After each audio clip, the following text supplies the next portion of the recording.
es el informe. Vamos con Shaila, tú, ustedes dos, nada más procuren que no hayan preguntado en los últimos 15 días para...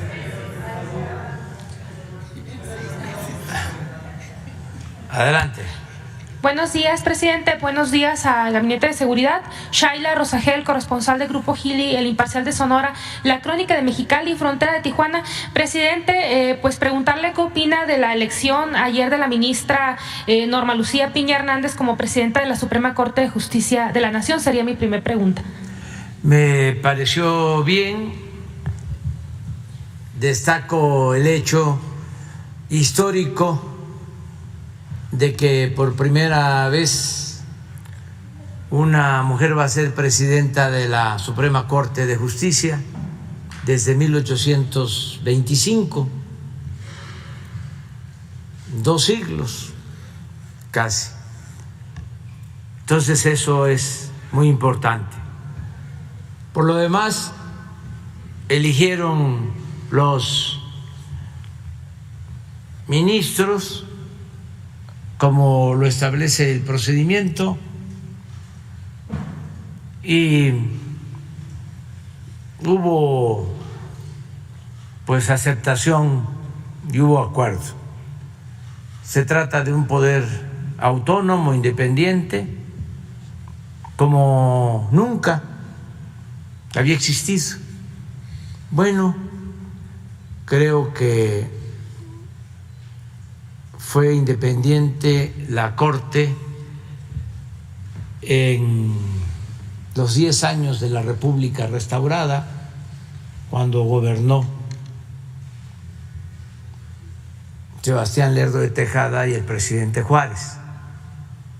Después del triunfo de la República sobre los invasores franceses, cuando se regresa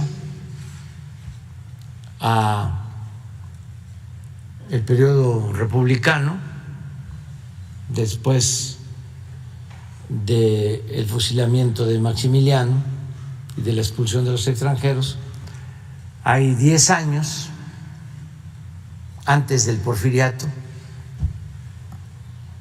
en que la Suprema Corte actúa con independencia del Ejecutivo. Luego viene el Porfiriato y ya hay sometimiento completo del Poder Judicial y de la Corte. Y posteriormente lo mismo, hasta ahora que hay autonomía. Eso no lo van a aceptar nunca nuestros adversarios, pero es la verdad. Nosotros no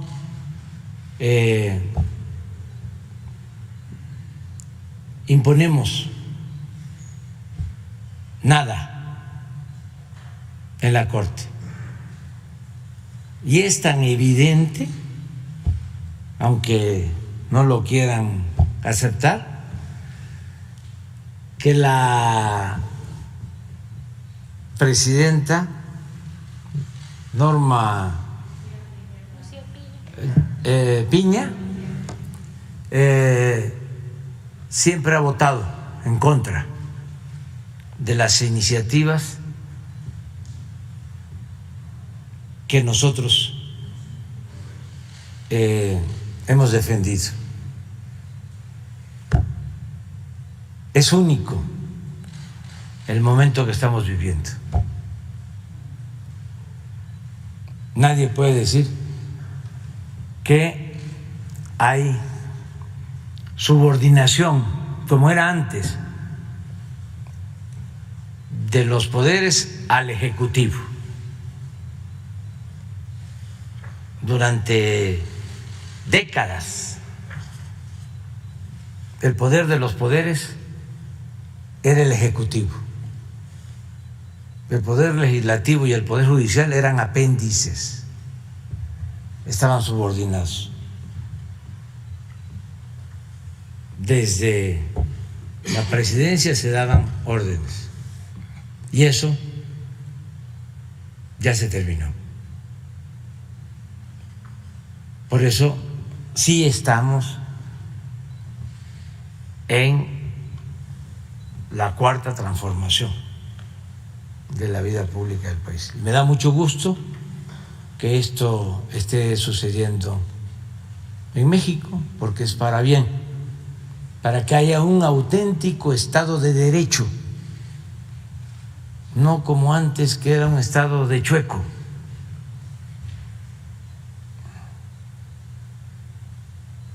Y ojalá y de manera independiente, autónoma, se lleve a cabo una reforma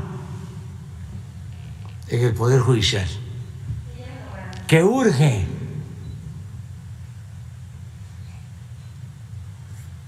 Por la corrupción que impera.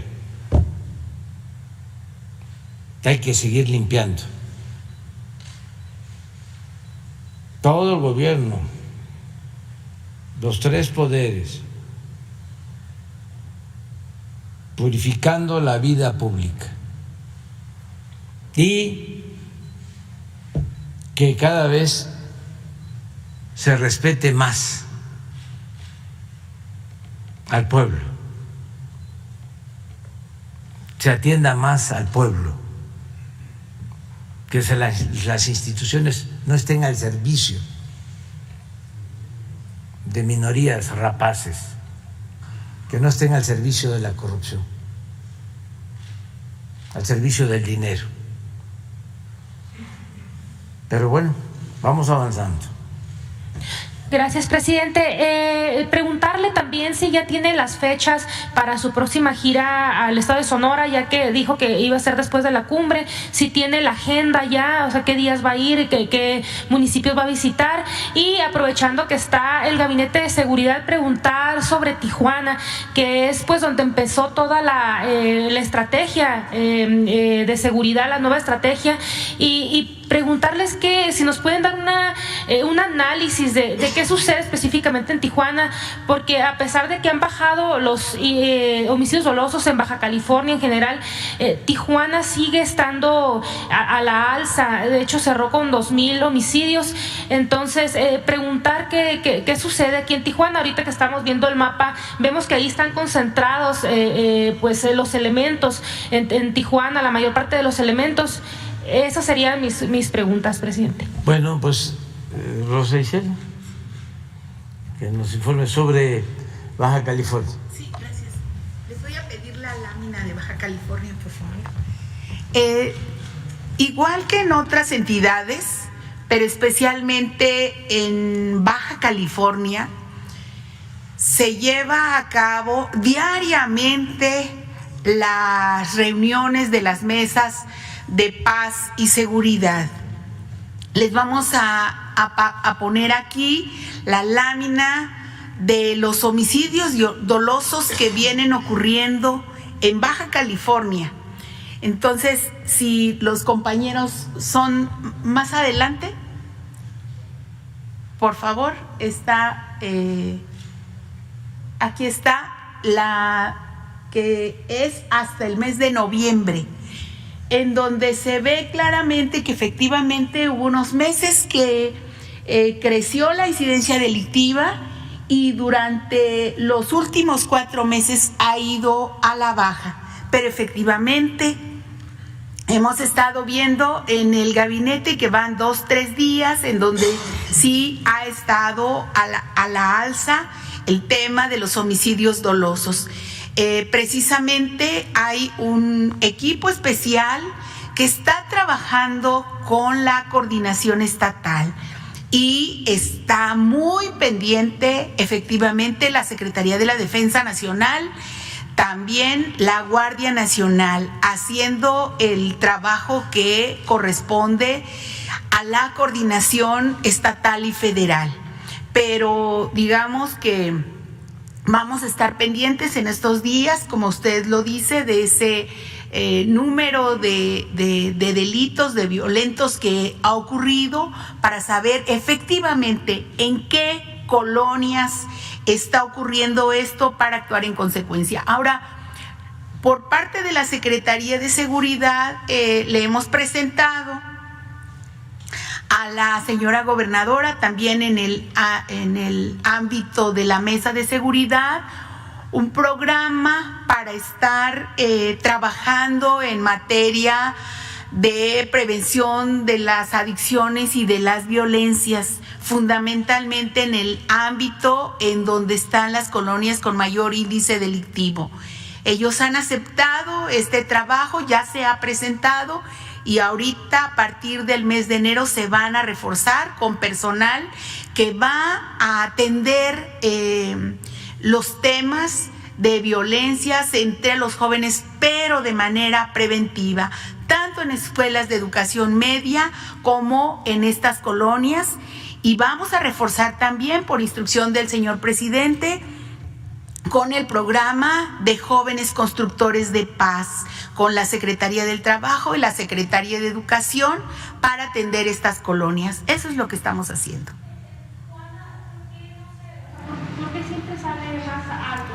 Es ahí en donde estamos poniendo la mayor atención, porque efectivamente en estos días hay un repunte, digamos, tiene 3-4 días que ha sucedido esto, de acuerdo a la información de la Mesa de Paz, pero vamos a poner atención y a saber efectivamente cuál es la causa de estos hechos que están ocurriendo, porque finalmente también a veces son la reacción ante las acciones que está haciendo el gobierno de México. Adelante, ¿quién sigue? Sí, pues se inicia el año con mucho trabajo, como siempre, y ahora tenemos que aplicarnos aún más. Este fin de semana vamos a la supervisión del Tren Maya. El lunes próximo viene el presidente Biden, vamos a recibir al presidente Biden y al primer ministro Trudeau. Nos da mucho gusto que estén estos dos mandatarios de pueblos hermanos, vecinos, con nosotros. Se va a llevar a cabo una cumbre de los 3 países de América del Norte y vamos a tener también, se van a realizar reuniones bilaterales, tanto con el presidente Biden como con el primer ministro Trudeau. El presidente Biden va a estar con nosotros el lunes. Está por definirse la agenda. Desde luego, lo más relevante es el tiempo que vamos a destinar a tratar asuntos de interés tanto para Estados Unidos como para México, y lo mismo en el caso de Canadá, con asuntos de nuestro país. Entonces, es lunes, martes, miércoles. Luego tenemos trabajo jueves, viernes. Vamos a hacer una visita a Oaxaca. Vamos a ver unos caminos que estamos construyendo, tanto caminos artesanales como carreteras, que queremos ir a supervisar, y también el avance de las obras que se están realizando en Oaxaca para pues mejorar la situación de los caminos y de la infraestructura que se afectaron con el pasado huracán. Posteriormente, pues vamos a seguir recorriendo el país y yo espero que pues estemos en Sonora a finales del mes o a principios de febrero. Vamos a estar allá, que tenemos también muchos temas pendientes, obras en proceso. Ayer hablaba yo de Yécora, que por cierto me estaban comentando que hay mucho frío en toda la sierra. Hablaba yo del camino, de la ampliación de la carretera de Chihuahua a Guaymas. Necesitamos ir a ver avances al puerto de Guaymas. Tenemos que ir a ver los avances al distrito de riego de los pueblos yaquis. Tenemos que ir a ver cómo quedó la carretera de Santana a Nogales, también ir a supervisar las obras del libramiento ferroviario de Nogales. Tenemos mucho trabajo en Sonora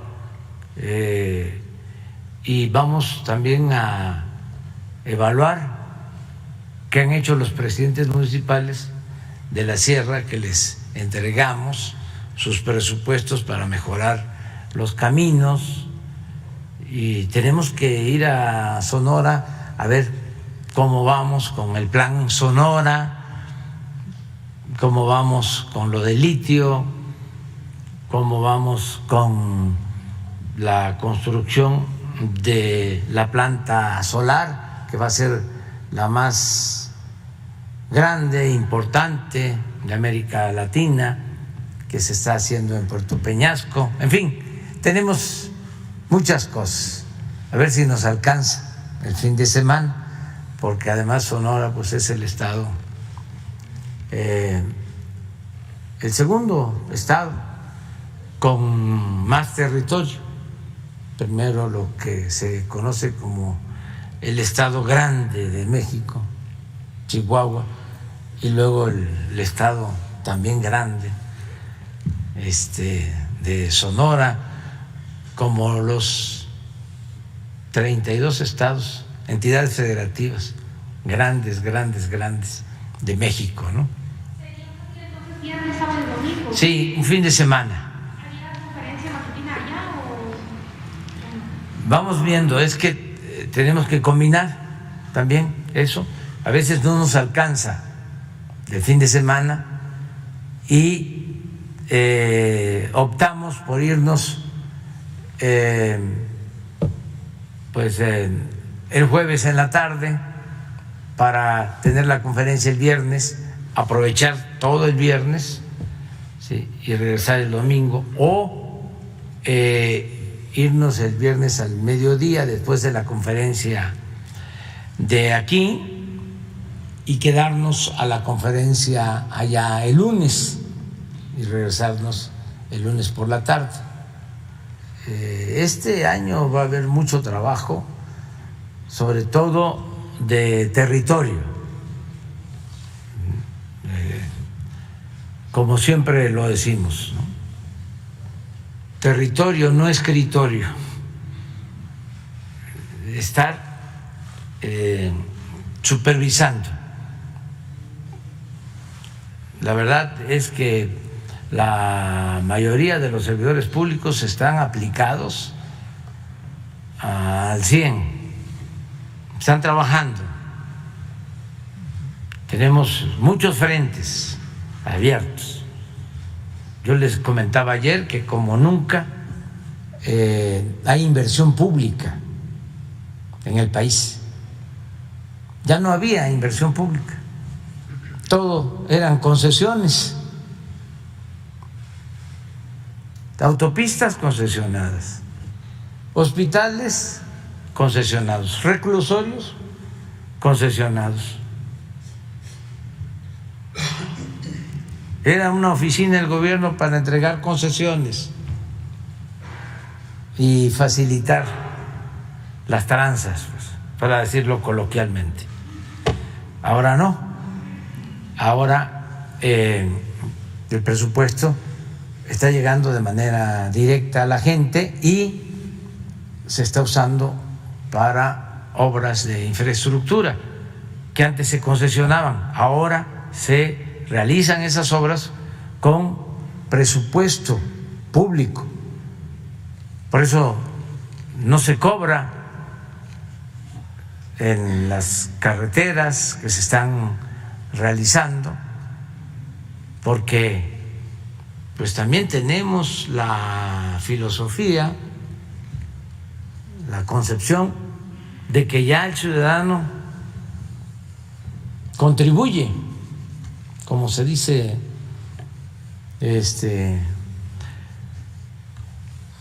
comúnmente, paga impuestos, que no deben de ser impuestos, deben ser contribuciones.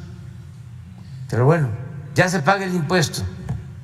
Y además de que se pague el impuesto, para usar un servicio hay que pagar otro impuesto. Eso es indebido. Estamos construyendo un puente de 10 kilómetros para comunicar a Cancún, la población, con la zona hotelera, que ya se convirtió pues en un problema vial serio, la zona hotelera, ya hasta por cuestiones de seguridad, de protección civil. Hacía falta un puente, una salida de la zona hotelera a Cancún, al territorio. Bueno, es un puente como de 10, 12 kilómetros sobre la laguna, con un costo estimado también de 10, 12 mil millones de pesos. Ya estaba el proyecto para hacer el puente, pero de paga, cobrando. Dijimos no, entre otras cosas porque Quintana Roo y Cancún en especial le aportaron mucho a México en los momentos más difíciles, más críticos, cuando no había trabajo en ningún estado del sureste, cuando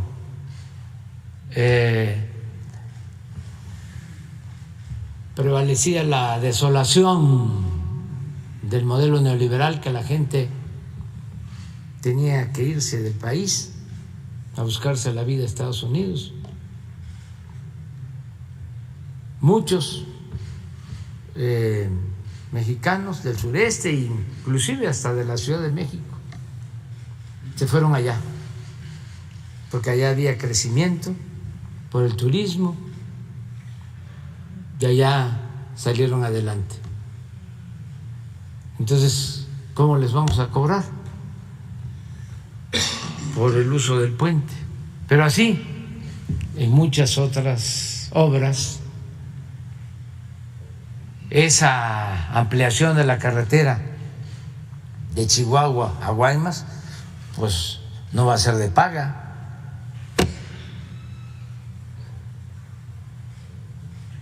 Y así muchas otras obras, ¿no? Pero sí voy a ir a Sonora.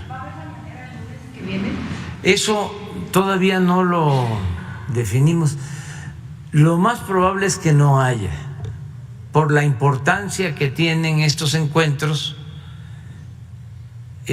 Vamos a informar, pero pues no necesariamente en las mañaneras. Todavía no se decide. Yo creo que mañana o pasado mañana ya vamos a informar sobre la agenda y los temas y también si va a haber o no conferencia de prensa. En la mañana. Llegó anoche el hijo del presidente Biden, que está viendo la logística. ¿Se va a reunir con ustedes, el equipo, presidente? No tenía información de eso. Llegó ayer en la tarde el avión de logística en el Aeropuerto Internacional de la Ciudad de México. Sí, pues no tenía información, pero es bienvenido, ¿no?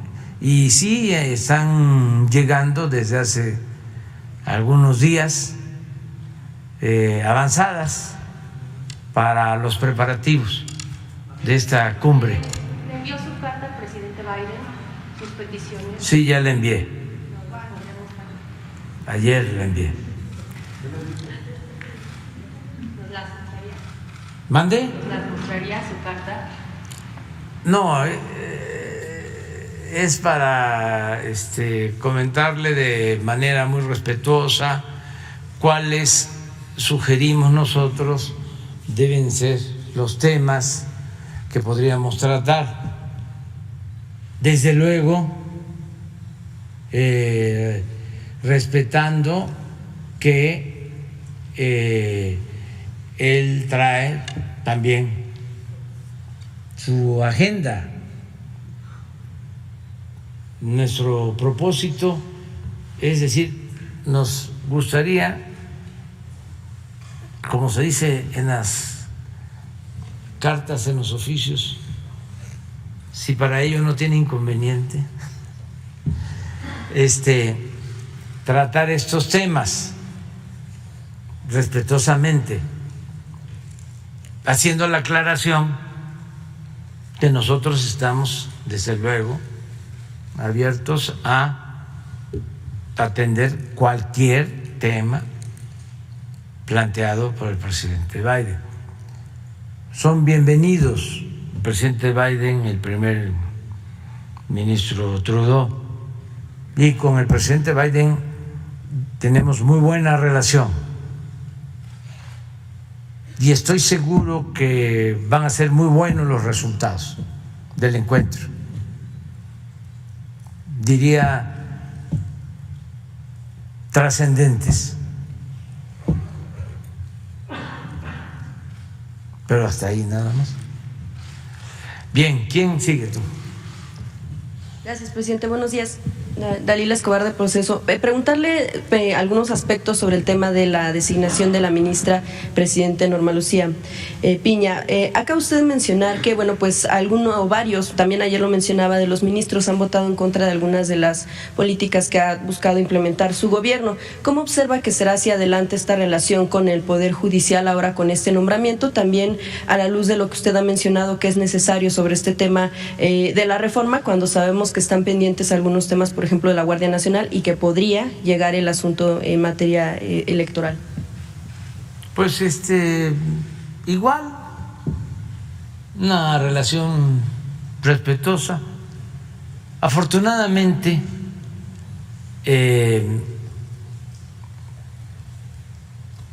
nosotros estamos llevando a cabo un programa de transformación en donde no necesariamente se requiere de modificar las leyes. Esto desde el principio lo definimos. Cada vez que hay una transformación, hay una nueva constitución. Me refiero a una constitución federal, no a las constituciones conservadoras, centralistas. Después de la independencia se elabora la Constitución de 1824 para normar el desarrollo de la Primera República del país. Durante el movimiento de reforma surge la Constitución de 1857. Es una Constitución liberal. Después de la Revolución, que es la tercera transformación de México, en 1917 se elabora la Constitución vigente de 1917.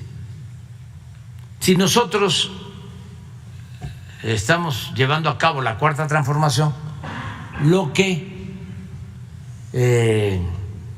correspondía era promover un constituyente para elaborar una nueva ley de leyes, una nueva constitución. Pero dijimos, nos vamos a estancar, no va a ser fácil,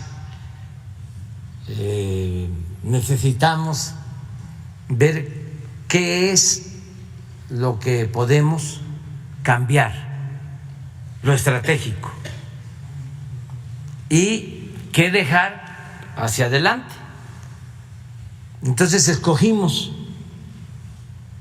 como 10 reformas muy importantes.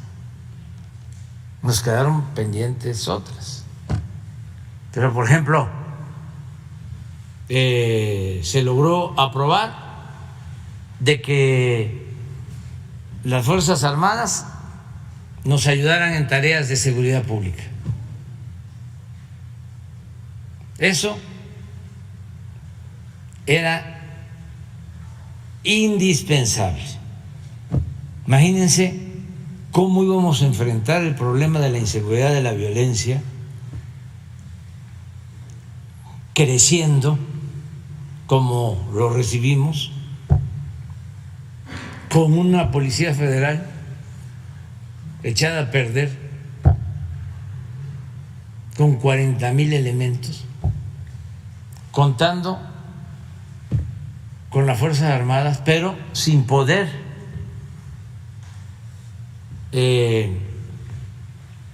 utilizarlas en lo que más le importa a la gente, la seguridad pública. Entonces, afortunadamente se llevó a cabo la reforma constitucional, se creó la Guardia Nacional, y ahora de esos 40,000 elementos de la Policía Federal, que realmente eran 20,000 los operativos, sin cuarteles, con mucha indisciplina y corrupción, pues ahora tenemos una Guardia Nacional con 123,000 elementos. ¿Y cuántos cuarteles? Son 594 al final de este año. 594 vamos a tener a finales del gobierno, pero hasta ahora construidos son 250. ¿Quién es el cambio? Pero además trabajando juntos. Antier que hubo motín en Ciudad Juárez, si no es por la Guardia Nacional, por la defensa, ¿cómo se enfrenta?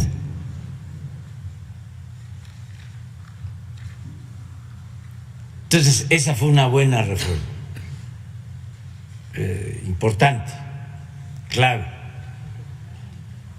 La segunda, que yo considero muy importante, la revocación del mandato.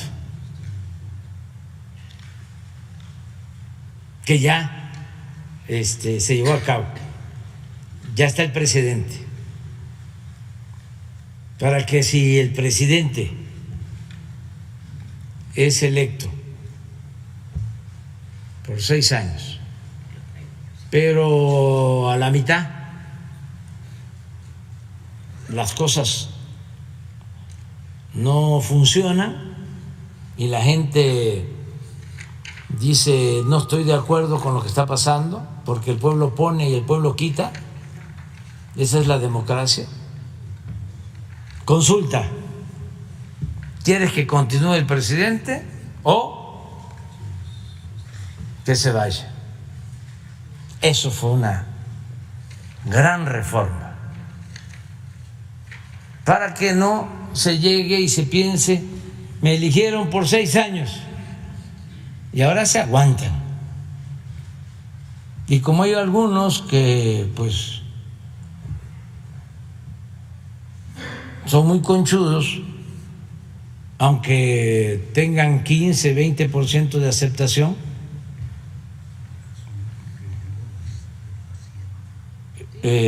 popular, ahí se quedan, porque lo que contaba antes era nada más la democracia representativa, no la democracia participativa, esa que consiste en que el pueblo en todo momento tiene el derecho de cambiar la forma de su gobierno. El pueblo manda, el pueblo es el soberano. Yo te puse, pero no estuviste a la altura, yo te quito. Esa fue una segunda reforma importante. La tercera reforma importante es que ya no hay fuero para el presidente.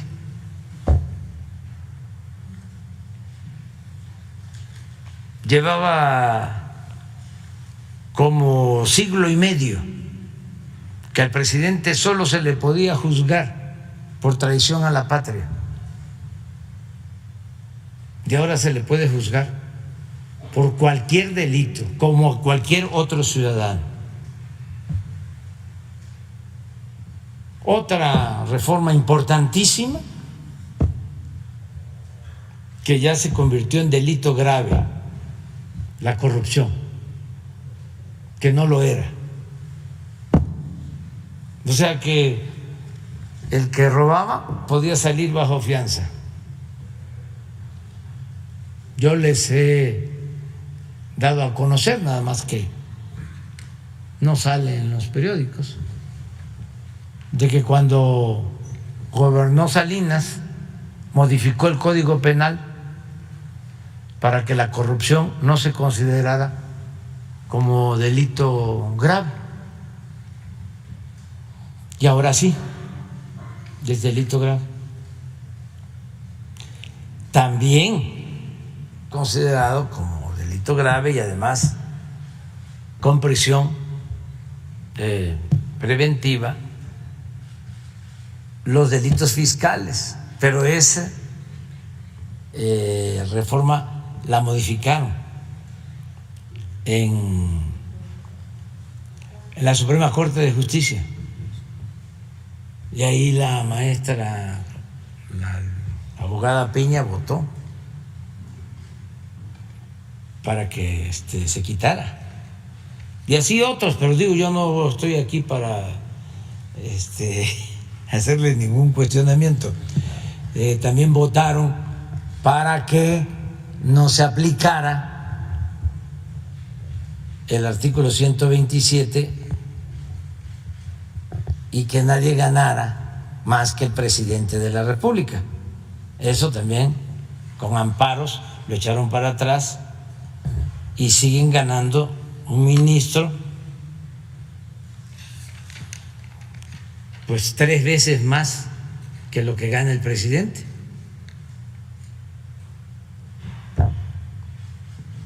¿Le insistiría en este llamado para que no estoy hablando de las reformas que logramos avanzar? La que más me complace de todas fue el que logramos que la pensión a los adultos mayores, la pensión a niñas, a niños con discapacidad y las becas para estudiantes de familias pobres sean un derecho constitucional. O sea, se elevó a rango constitucional lo de las pensiones. Y ahí sí, venga quien venga, esté quien esté, no van a poder dejar de entregar las pensiones a los adultos mayores. Y además, algo también importantísimo, porque puede estar el enunciado como un principio en la Constitución, pero pueden alegar de que no hay presupuesto. Y en el caso de esta reforma se logró que en un transitorio se estableciera que año con año tenía que aumentar el presupuesto para las pensiones, para las becas de estudiantes pobres y para las personas con discapacidad. Entonces, esas son las reformas, la verdad. Lo electoral, que quedó ahí pendiente, porque la ley electoral que se aprobó, pues tiene que ver solo con cuestiones administrativas, no con el fondo, porque el bloque conservador no quiso que se redujera el número de diputados como lo estábamos proponiendo, de 500 a 300, no quiso quitar a los plurinominales, no quiso reducir el presupuesto en 10,000 millones de pesos del INE, no quiso que los consejeros del INE, en vez de que los elijan los partidos, los elija el pueblo. Pero eso ya queda pendiente. Entonces, ya la verdad, no tenemos nada que temer en cuanto a que bloquee el Poder Judicial. Si esa fuese su intención, que no creo que estén pensando en frenar la transformación, pero si fuese esa su intención, pues no pasaría absolutamente nada, porque nosotros seguimos haciendo justicia. Ayer lo decía yo, hacer justicia pues es devolverle 30,000 hectáreas a los yaquis. Hacer justicia es que todos los adultos mayores del país tengan una pensión. Hacer justicia es que tengan pensión todos los discapacitados. Hacer justicia es que se apoye a los productores del campo. Hacer justicia es que se entreguen 11 millones de becas a estudiantes pobres. Y eso lo vamos a seguir haciendo. Eso no nos los pueden impedir. Y ya cualquier decisión que tome el Poder Judicial, entonces no podría retroceder nada de estas decisiones. No, que se nada, absolutamente, no le corresponde. Tendrían que modificar la Constitución y eso lo tendría que hacer el bloque conservador en el Congreso. Y para eso también se requieren, pues, tener mayoría, y no la tienen. O sea, tienen mayoría para bloquear, pero no para cambiar las leyes. Entonces, nosotros optamos por estas reformas, ya se hicieron. Una que es buenísima, de primera, que no sé cómo no se dieron cuenta o no pudieron. los agarramos como dormidos. Pero fue buenísima la reforma al artículo 28 de la Constitución para no permitir la condonación de impuestos. Esa fue clave. Porque imagínense cuánto dinero se dejaba de recibir en la hacienda pública porque se condonaban los impuestos, no pagaban impuestos los potentados. Esa es la gran reforma.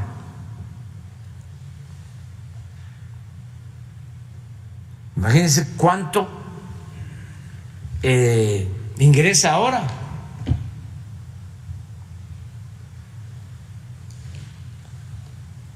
Les estoy hablando de operaciones que llevaban a cabo, por ejemplo, cuando venden Banamex a Citigroup, tenían que haber pagado 12,000 millones de pesos de impuestos y no pagaron nada. Ahora que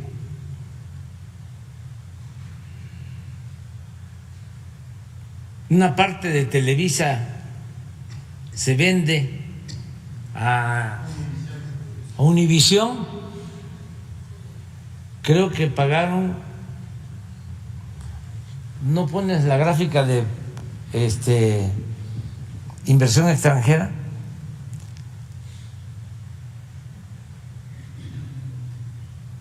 y además agradecerles pues que ya entendieron, en este caso Televisa y muchos otros,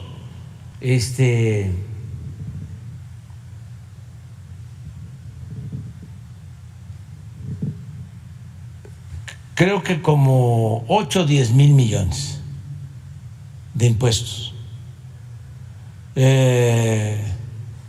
Los Oxxo,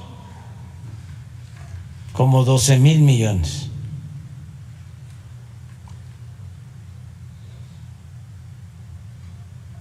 Walmart, también como 12, 14,000 millones.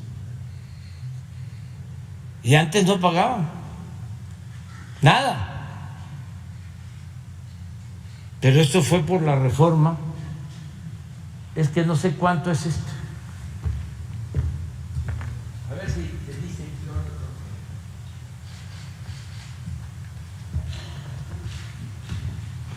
Acaban de vender una planta Bimbo. Lo único que sé que son las paletas payaso.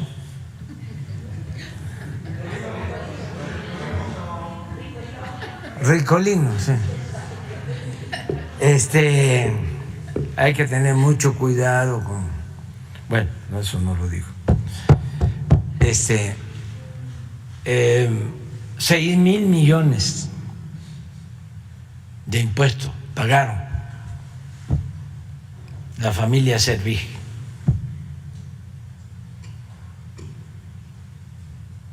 Un poquito más de 6,000 por esa planta. Pues por eso no tenemos que aumentar impuestos, ni hay gasolinazos, ni tenemos que endeudar al país. Eso sí, los tiene un poquito enojados, pero cosa nada. Presidente. Algunos, ¿no? Algunos. Porque no es el que no pagaran impuestos, es que vivían, además, en un mundo de hipocresías, hablando de que el problema del país era que los vendedores ambulantes no pagaban impuestos, que los que se dedicaban a la economía informal no pagaban impuestos. ¿Cómo mintieron con eso. Era una cantaleta.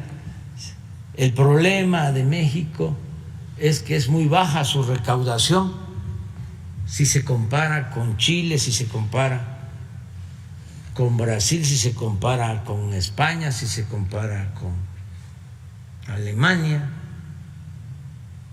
Sí.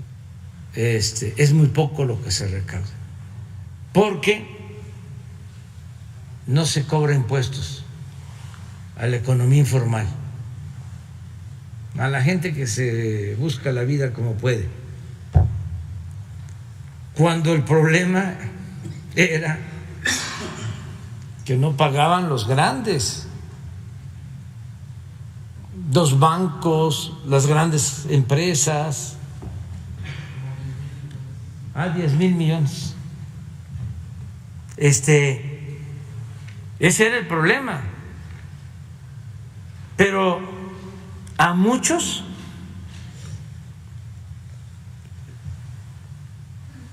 a los que son muy susceptibles de manipulación, los tenían convencidísimos con eso. Y todavía puede ser que hay quienes sigan pensando en lo mismo.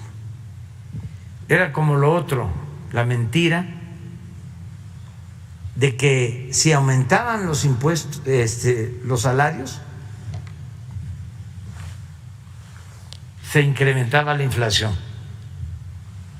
y que por lo mismo no aumentaban los salarios. Se aventaron 30 años así, con esa mentira.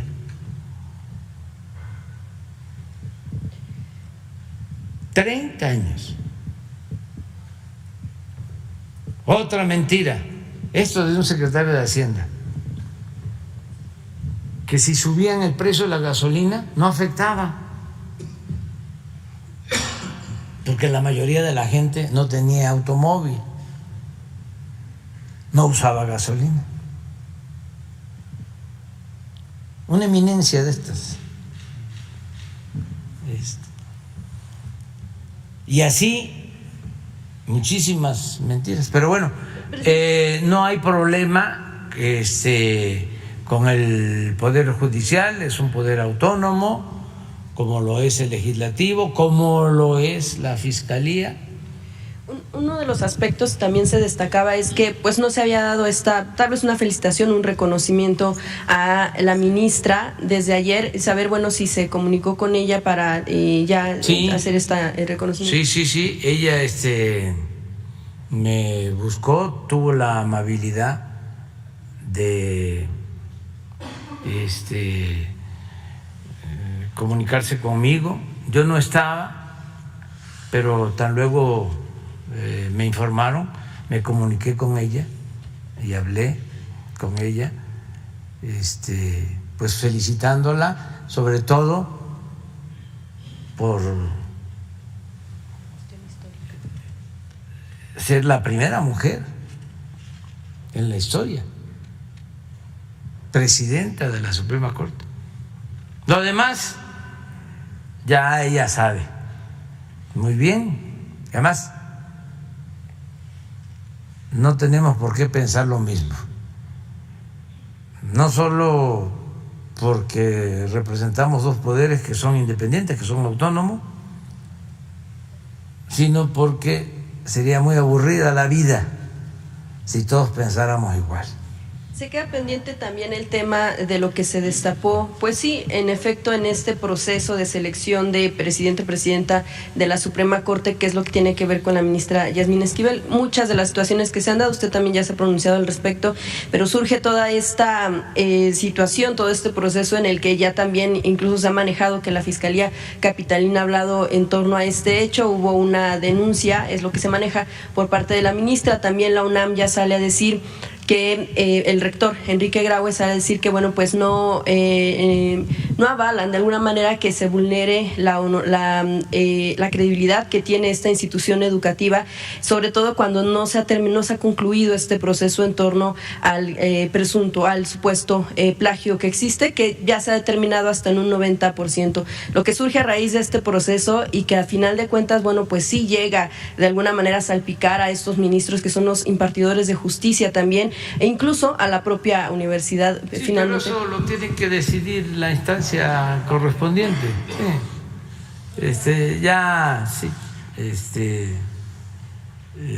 Nosotros ya hemos fijado nuestra postura sobre eso y corresponde a la UNAM, lo dije, y luego a las instancias que se considere. Se lo preguntaba porque había mencionado usted que pues tenía el conocimiento de que se actuaba con rectitud. En caso de que la UNAM pues determine que sí hubo un plagio por parte de la propia ministra, ¿usted cambiará de forma de pensar en torno al propio proceder de la misma? ¿De quién? De Yasmín Esquivel, en caso de que se determinara que pues sí hubo un plagio, porque usted mencionaba que bueno, consideraba pues que actuaba. Primero que se resuelva. O sea, a mí lo que me llama la atención es que cuando va a haber una elección salen estos asuntos. O sea, yo padecí de un proceso de desafuero.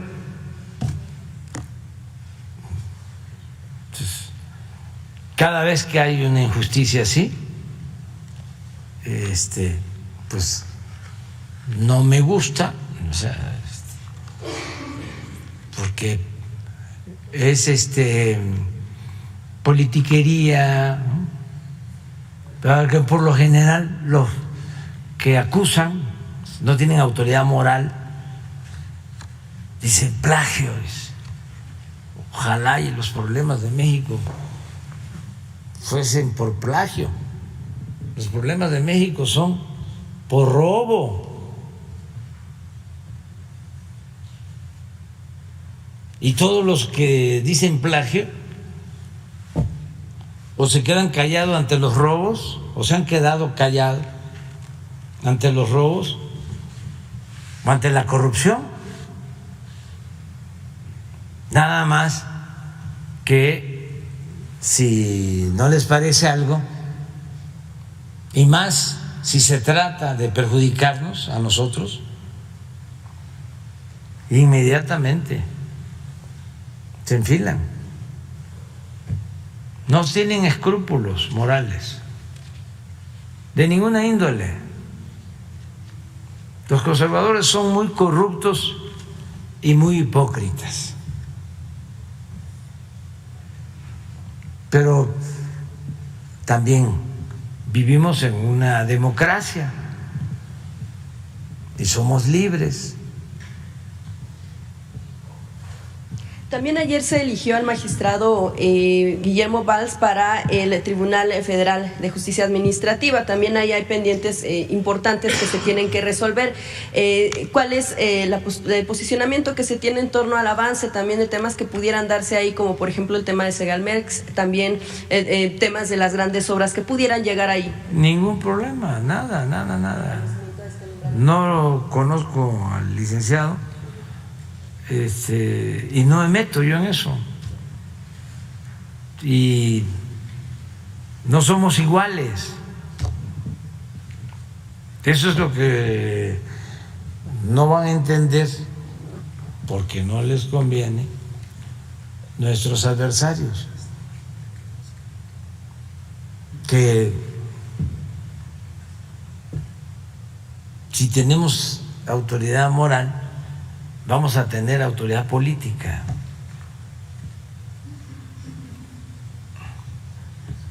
Hay otras maneras de decirlo, pero no tiene caso.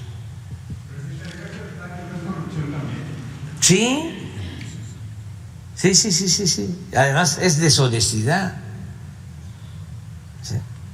O sea, pero a lo que voy es que el que acusa de plagio, o los que acusan de plagio, están metidos en la corrupción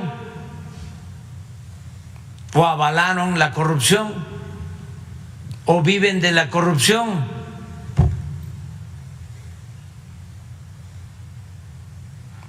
Aquí es aplicable aquello de que el que esté libre de pecado que tire la primera piedra. Pero como son muy hipócritas, son finísimas personas, se les olvida todo. Es increíble el cinismo, el cretinismo.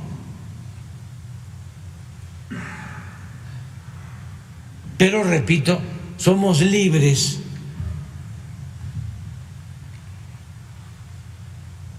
y lo más importante de todo es que pues hay un pueblo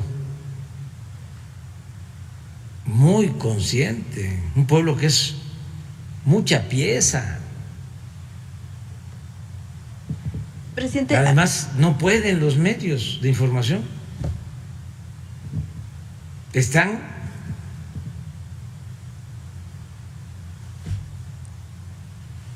moralmente derrotados, igual que el conservadurismo, con honrosas excepciones, pero ellos se lo buscaron porque están metidos en la desinformación. Es el AMPA del periodismo, bajo la consigna de que la calumnia cuando no mancha tizna. No cambian en nada. Y sí hay honrosas excepciones. Tan es así que por eso pues no han podido con nosotros y se desesperan. Pero ¿dónde está la credibilidad de los medios? La credibilidad que tenía antes Proceso, ¿dónde quedó? O sea, por lo mismo, presidente, la credibilidad del Reforma, no hay un solo escritor articulista en Reforma objetivo,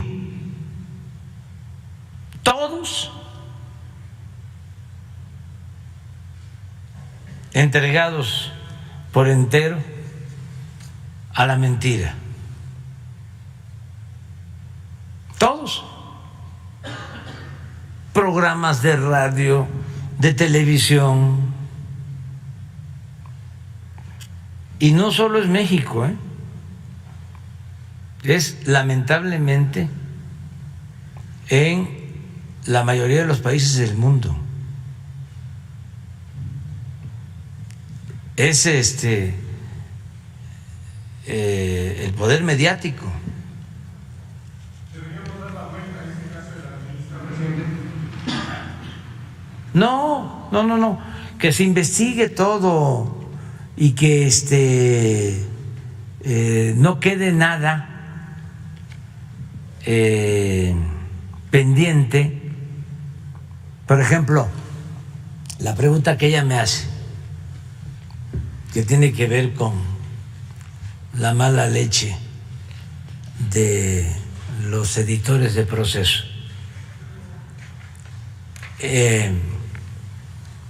Sobre Segalmex. No son de los temas programas que están No, pendientes. Pero no sé, aquí no nos estamos chupando el dedo. O sea, no. Entonces, ¿por qué la pregunta? Es que viene ahora un tribunal, ¿sí? Y va a descubrir la gran corrupción en el gobierno que tiene que ver con Segalmex y que va a afectar al presidente. No, porque yo no soy corrupto, tan sencillo como eso. Entonces, llevo años, ¿sí?, luchando por mis ideales, y lo que considero más importante en mi vida es mi honestidad. Entonces, ¿qué me van a hacer con una denuncia de Segalmex? Yo di la instrucción de que se presentara la investigación, la denuncia, y que se fuese a fondo. Pero no solo eso, no le permito la corrupción a nadie, ni a mis familiares. Por eso, ese periodismo amarillista de ahora, de Proceso, pues no hace mella. Pero ustedes no van a cambiar porque ya ustedes tienen una definición que tiene que ver con apoyar al bloque conservador. Con la lejanía del poder. Presidente, el último asunto que le quería mencionar es el tema de los pendientes que hablaba usted, que tiene que ver con el asunto de los desaparecidos y que está relacionado con la Fiscalía General de la República, quien, bueno, pues de alguna manera se ha negado o ha evadido la responsabilidad de crear el Banco Nacional de Datos Forenses, esto porque dice que no le confiere esa responsabilidad. Sin embargo, las familiares de personas desaparecidas pues han solicitado que se dé la creación de este Banco Nacional de Datos, y que incluso, bueno, la Comisión Nacional también de Personas de Búsqueda de Personas Desaparecidas han hablado de la necesidad de esta situación.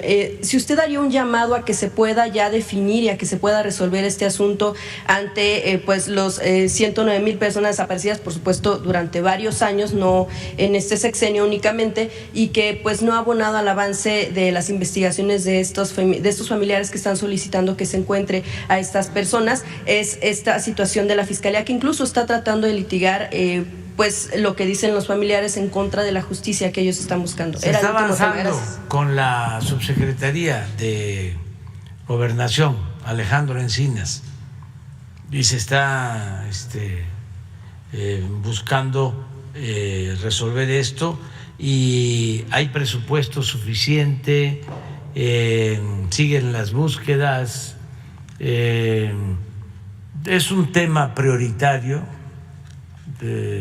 fundamental, que tiene que ver con pues la preocupación de familiares. Es algo muy humano y se está atendiendo. ¿A quién le correspondería entonces resolver el tema de la creación de este Banco Nacional de Datos Forenses? Lo está viendo la Secretaría de Gobernación, lo está viendo Alejandro Encinas, y a quien corresponda hay que hacerlo. O sea, nada humano nos debe ser ajeno, nada humano. O sea, nosotros estamos aquí por ideales, por principios. Estamos aquí porque luchamos por la justicia, por la igualdad. No estamos aquí para servir a grupos de poder económicos o autoritarios. Estamos aquí porque nos eligió el pueblo para ayudar al pueblo. ¿Podría verse este banco? Sí, todo lo que tiene que ver con justicia va a avanzar muchísimo, mucho, como nunca. Puede ser que una obra material pues se nos quede pendiente, o esto que hablábamos de la reforma al poder judicial, que hace falta, pero que tienen que hacerlo de manera autónoma. Creo que no, desgraciadamente, pero no hay que desistir. Ojalá y me equivoque, ¿no? Vamos a verlo. No hay ahora tema, y es parte de la autonomía. Antes había una puerta en el palacio para que llegaran ahí los ministros, y teléfono para el presidente de la Corte. Ya les he platicado de cómo cuando Fox quiso desaforarme, mandó a hablar al presidente de la Corte y echaron a andar la denuncia en mi contra. Y todos los ministros aplaudiendo y mi desafuero, y hasta publicaron un manifiesto.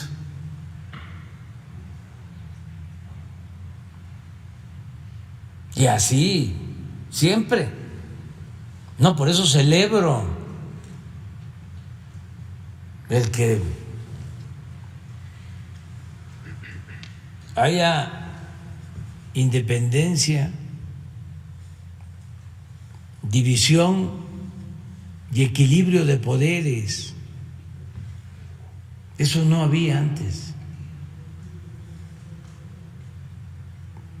Ya les he dicho, el poder de los poderes era el Ejecutivo. ¿O ustedes se acuerdan de que hubo un tiempo que fue distinto? ¿Quién mandaba? Cuando Echeverría mandaban los ministros de la Corte con López Portillo, con Miguel de la Madrid,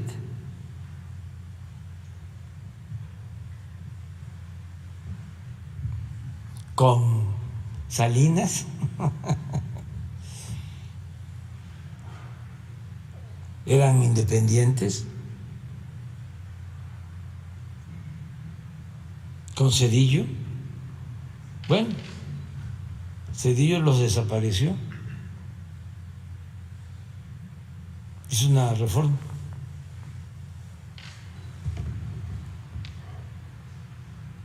Con Fox, con Calderón, ¿qué no se informó de cuando declaró el actual presidente de la Corte, bueno, el que estaba de presidente de la Corte, Arturo Saldívar, de que lo amenazó Calderón, o lo mandó a amenazar Calderón?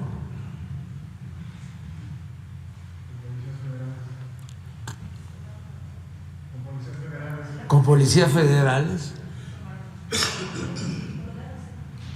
Pero bueno, ahí sí el proceso lo sacó.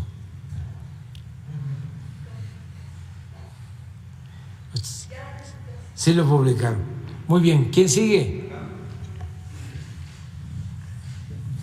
Buen día, señor presidente, señor secretario. Carlos Montesinos, de Reporte Índigo. Un par de preguntas. Ayer usted habló un poco sobre la relación que habrá con Brasil ahora que llegó Lula da Silva de nuevo a su tercer mandato. También ha comentado en el pasado, reciente, en las últimas semanas, este proyecto de integración que tiene para América en general, que le va a plantear a Joe Biden y a Justin Trudeau. El presidente Lula da Silva en campaña hizo un planteamiento bastante sólido respecto a crear una moneda única regional, tengo entendido que se llamaría el Sur, emitida por un banco regional, central. Y quería preguntarle si en estos 2 años que queda de su administración usted vería viable empezar a encaminar a México hacia esa política, hacia integrarse a América Latina a una moneda única, como plantea el presidente Lula. Bueno, nosotros estamos muy contentos con la llegada del presidente Lula. Está haciendo cosas desde ayer muy importantes. Está dando marcha atrás a las privatizaciones que se habían hecho hasta del petróleo de Brasil,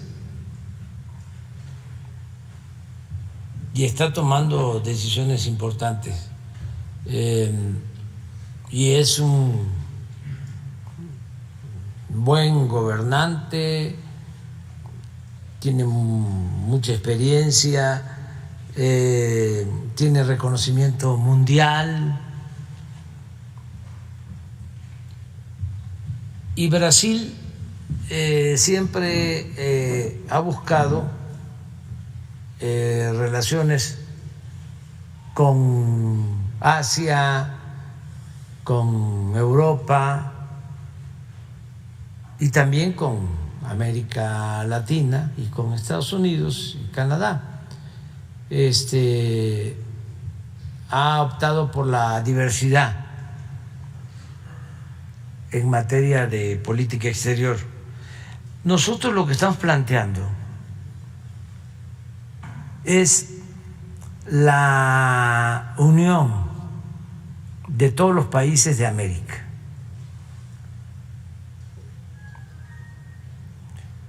El sueño de Bolívar, pero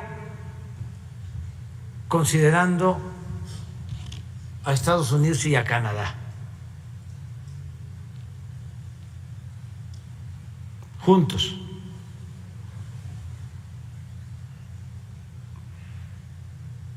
Toda la América, todo el continente americano. Eso es lo que estamos planteando, porque consideramos que ya es y sería con más fuerza la región más importante del mundo.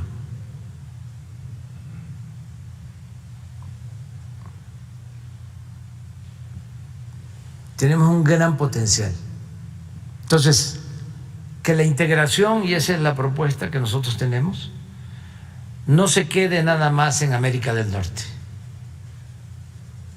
O sea, ya con el tratado hemos confirmado que funciona la integración, desde luego con respeto a nuestras soberanías, pero funciona el unirnos, el articularnos, pero no quedarnos en eso, sino buscar la unidad de toda América. Ya la relación comercial en el mundo empieza a estar más dominada por Asia.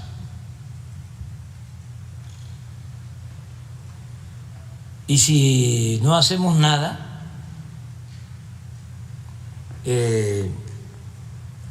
nos vamos a quedar rezagados. ¿Y esta moneda que propone el presidente Lula no la considera un instrumento útil para esto? Por ejemplo, para esta medida que plantea o que planteará de sustitución de importaciones en el continente. No, estoy de acuerdo en eso.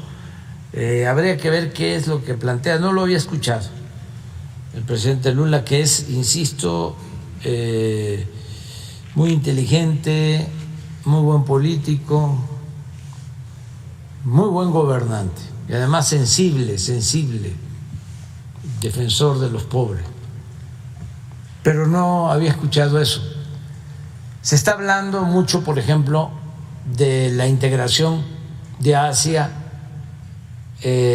con el mundo árabe y se está hablando de una moneda, o sea, que no sea precisamente el dólar. Nosotros no estamos planteando el que se sustituya al dólar. Nosotros lo que estamos buscando es que se integren más las economías de los países del continente americano, que nos integremos más y que esto vaya de la mano de dos cambios importantes. Uno, que se promueva el desarrollo de todos los países del continente americano, que así como en su momento hubo la llamada Alianza para el Progreso y se invirtieron en aquel entonces alrededor de 10,000 millones de dólares para apoyar a países de América Latina y del Caribe, que se haga algo ahora parecido, porque no vamos a poder resolver los problemas migratorios si sigue habiendo tanta desigualdad en el continente americano. Entonces tiene que haber un plan de desarrollo para apoyar a todos los países de América Latina y del Caribe. Y lo segundo es que debe de cambiar la política intervencionista. Ya no la doctrina Monroe, ya no la decisión de intervenir y bloquear y querer tener un país predominio de toda América. Respetar la autonomía y la autodeterminación de los pueblos. Es un cambio importantísimo. Son 200 años de esa política. Eso es lo que estamos planteando. Son tres cosas: integración económica, apoyo a países pobres del continente americano y independencia y respeto a las soberanías de todos los pueblos. Ese es el planteamiento. Lo de la moneda, no conozco bien qué esté proponiendo el presidente Lula, y siento además que pues son procesos, pero ya no darle la espalda a América Latina y al Caribe. O sea, que no estemos pensando nada más en América del Norte, sino que pensemos en Centroamérica y en toda América, nuestro continente. Gracias. Una segunda pregunta, presidente. El día de hoy publicamos en nuestra portada un reportaje respecto a la Fundación de Desarrollo Humano Sustentable, esta fundación del expresidente Felipe Calderón, respecto a que actualmente pues el único trabajador que tiene en plantilla es el mismo Felipe Calderón, y los únicos que tenía antes, alrededor de 11 personas, estaban en la nómina de la pensión que usted eliminó cuando entró al gobierno. Las donaciones que esta organización ha recibido pues han venido a la baja en los últimos años, y pues también las revisiones, los análisis, los estudios que habían prometido respecto a políticas públicas y análisis de la vida nacional. Preguntarle si usted haría un análisis respecto a estos recursos que se destinaron durante los 12 años que el presidente estuvo pensionado para esta fundación, o ¿qué uso ve usted que le haya dado el expresidente a estos recursos? No tenemos nosotros ninguna investigación sobre eso. La postura nuestra fue desde el principio que serían los mexicanos los que iban a decidir con su voto si querían o no que se enjuiciara a los expresidentes. Y se llevó a cabo una consulta, aunque la mayoría votó para que se enjuiciara a los expresidentes de acuerdo a la ley, no se llegó al porcentaje requerido. Por eso la consulta no fue vinculatoria y nosotros no hemos iniciado ninguna investigación contra expresidentes, pero además desde que tomé posición aclaré de que yo era partidario de ver hacia adelante, que lo más importante es la no repetición. La justicia también es prevenir. La justicia también es el estigmatizar la corrupción, porque antes ni siquiera perdían su respetabilidad los corruptos.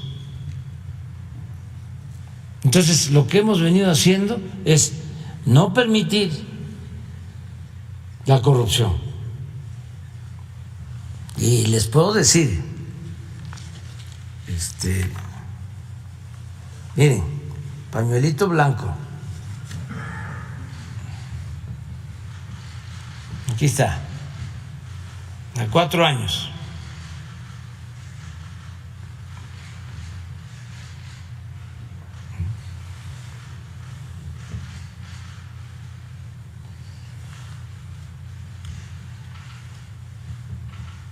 No se permiten negocios al amparo del poder público, como era antes.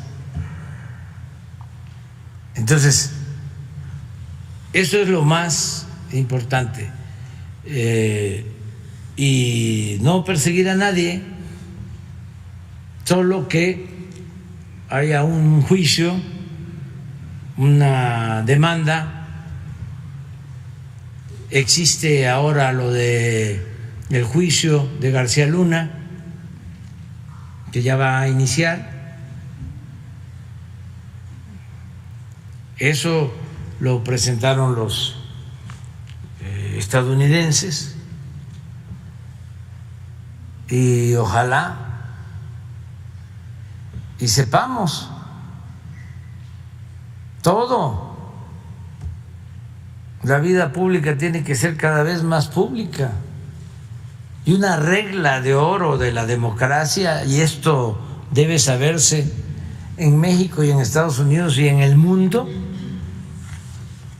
una regla de oro de la democracia es la transparencia. ¿Cómo ocultar información? ¿Se acuerdan cómo era antes? De que se declara confidencial. Apenas si se están desclasificando informes del asesinato del presidente Kennedy.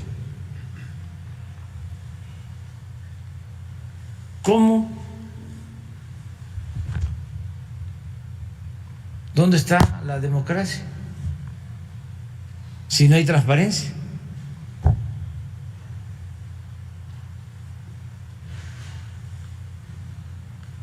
Que se sepa todo. Hay que subir toda la información, todos los expedientes a el internet, a las redes, que van a haber declaraciones forzadas,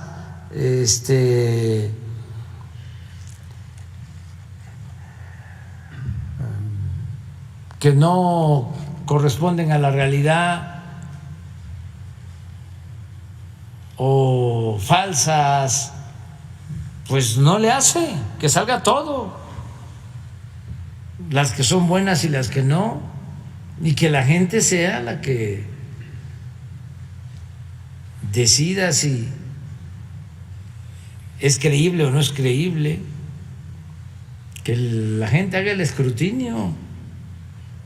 Pero eso debe ser en todo el mundo. Por eso lo que hizo Assange, queremos la libertad de Assange.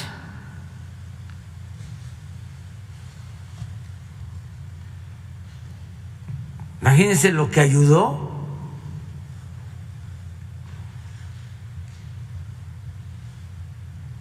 ¿Por qué los secretos?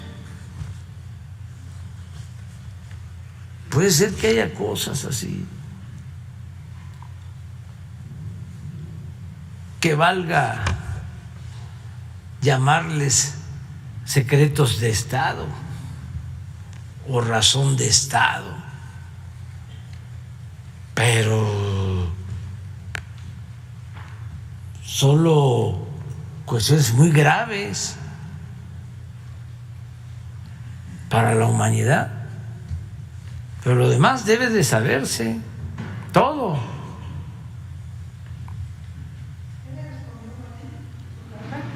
No, porque la carta es para que él tenga, ya lo dije, los elementos de lo que nosotros queremos plantear, y él va a traer también sus propios elementos.